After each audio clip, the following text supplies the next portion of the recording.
Welcome back to our C# bootcamp. In this session, we're gonna explore a core concept of object-oriented programming. It's polymorphism. It's basically allow object to take many form or many shapes, enabling dynamic and flexible behavior in your code.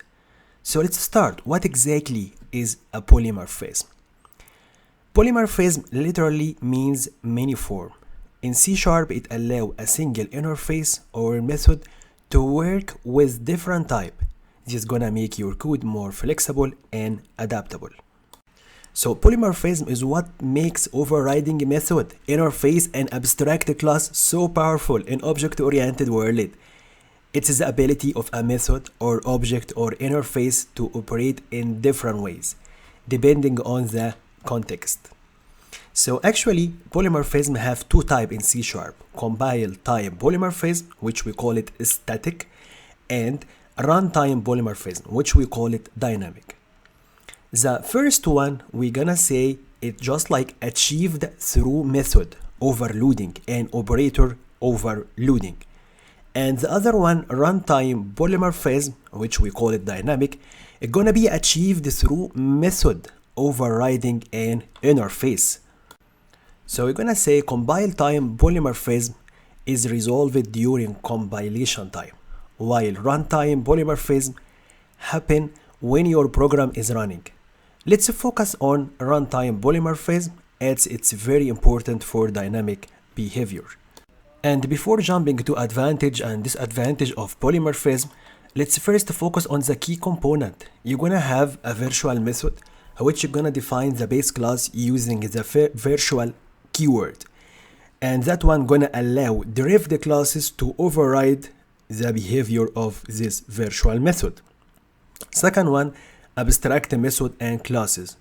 We're gonna use abstract method must be overwritten in derived classes and through interface, which just gonna provide a contract that class must implement. That one gonna take us why I have to use polymorphism, or what exactly the advantage of polymorphism. Polymorphism help solve several common problems in software design, by the way. The first one, flexibility. It's gonna allow your code to work with objects of different types through a common interface. Second one, extensibility. That one make it easy to add new functionality without altering existing code. Reusability, because it's gonna reduce duplication by allowing shared behavior across different types. And definitely gonna simplify and make your code more flexible. So let's see an example to understand how polymorphism work in C#. I would like to use a base class, shape, which we used before, and derived class like a circle and rectangle to demonstrate the dynamic behavior. Let me switch to Visual Studio. In this example, we have a base class. That one call it shape class, which is gonna provide the draw method.